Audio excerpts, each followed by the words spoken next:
समय,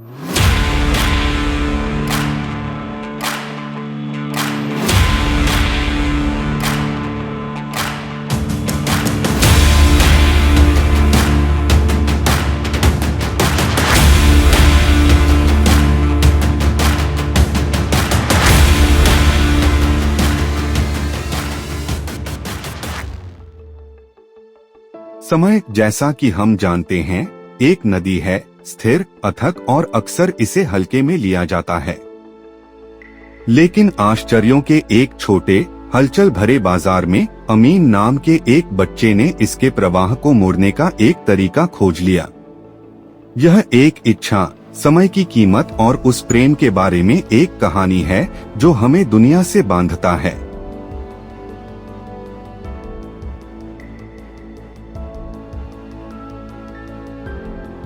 एक जीवंत अलौकिक बाजार जो अजीबोगरीब विक्रेताओं और अजीबोगरीब सामानों से भरा हुआ है। चमकदार ट्रिंकेट, ऊपर तैरती रहस्यमयी रोशनी और अज्ञात भाषाओं में बकबक की गुनगुनाहट से सजे स्टॉल। एक ठंडी शरद ऋतु की दोपहर में 10 साल का एक चौड़ी आंखों वाला बच्चा अमीन अजीबोगरीब चीजों के बाजार में भटक गया। यह उसकी पहली यात्रा नहीं थी, लेकिन आज कुछ अलग महसूस हुआ। वह खिलौनों या मिठाइयों की तलाश में नहीं था, वह उम्मीद की तलाश में था। अमीन सिक्कों की एक छोटी थैली थामे हुए है और स्टॉलों की ओर देख रहा है। उसका चेहरा उदास है। बस एक हफ्ते पहले अमीन की दुनिया बिखर गई थी। उसकी माँ, उसका सहारा और उनके घर की जान गंभीर रूप से बीमार पड़ गई थी। डॉक्टर कुछ नहीं कर सकते थे और समय उसके काबू में आने से पहले ही तेजी से निकल रहा था।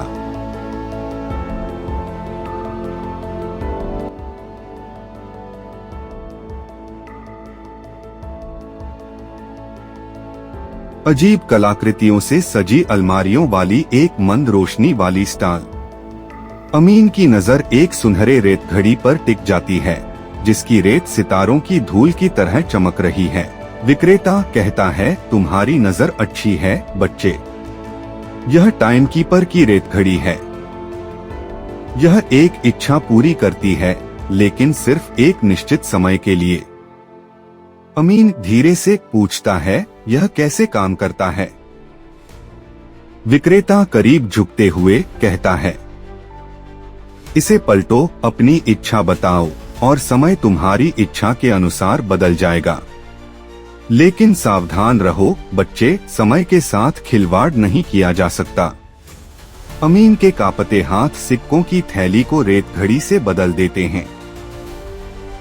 हताशा अक्सर हमें चेतावनियों के प्रति अंधा बना देती है।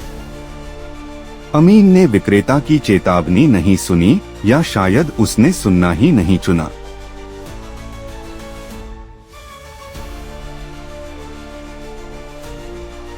अमीन अपनी माँ के बिस्तर के पास बैठा है। रेत घड़ी उसकी गोद में है। उसकी सांसें उथली हैं, उसका चेहरा पीला है।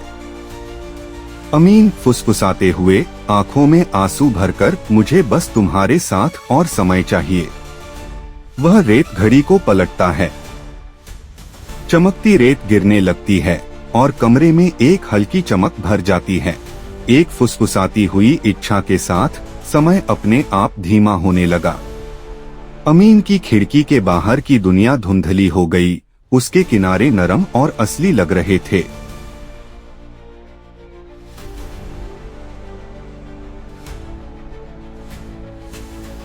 सब कुछ एक अप्राकृतिक गति से धीमा हो गया है।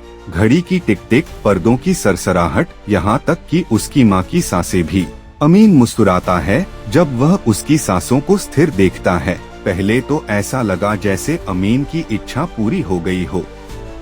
अपनी माँ के साथ बिताए पल अनथीन थे, हर पल एक तोहफा।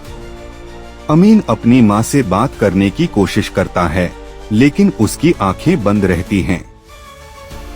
बाहर दुनिया विकृत, पहचान में न आने वाली है।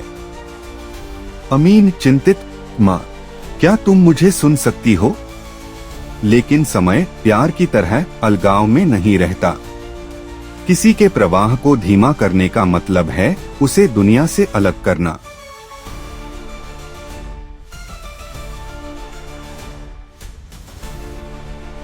अमीन चारों ओर देखता है, उसका घर एक अनथीन खाली जगह से बदल जाता है। अमीन घबराता हुआ, मैं कहाँ हूँ, क्या हो रहा है? अब लगभग खाली हो चुकी रेत की घड़ियां उसकी इच्छा की सच्चाई को उजागर कर रही थीं। उसने समय की नदी को रोक दिया था, लेकिन ऐसा करते हुए वह पूरी तरह से उसके प्रवाह से बाहर निकल गया था। अमीन रेत की घड़ियां पकड़ता है, उसके चेहरे पर आंसू बह रहे हैं। अमीन रोते हुए, मेरा यह मतलब नहीं था, मैं बस उसके साथ और समय बिताना चाहता था। रेत का आखिरी कण गिरता है और चमक फीकी पड़ जाती है।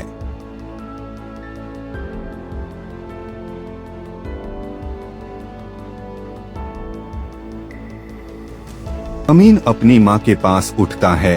रेत की घड़ियां टूटी हुई और खाली। समय ने अपना रास्ता फिर से शुरू कर दिया था।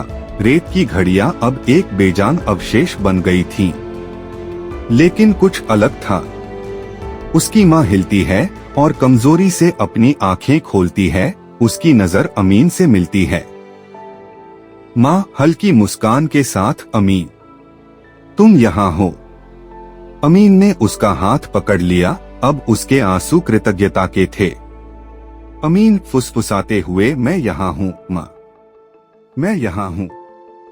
महीनों बाद बाजार। अमीन अजीबोगरीब चीजों के बाजार से गुजरता है। विक्रेता की शेल्फ पर पीछे छूटी हुई रेत घड़ी। अमीन ने सीखा कि समय को जमा करके रखना या रोकना नहीं चाहिए, बल्कि जीना चाहिए, पूरी तरह से, गहराई से, और उन लोगों के साथ जिन्हें हम प्रिय मानते हैं। सीखने के लिए सबक। समय का मूल्य उसकी लंबाई में नहीं, बल्कि उसकी गहराई में है। प्यार हर क्षणभंगुर पल को शाश्वत बना देता है। अपने पलों को जियो, उन्हें लंबा करने की कोशिश में बर्बाद मत करो।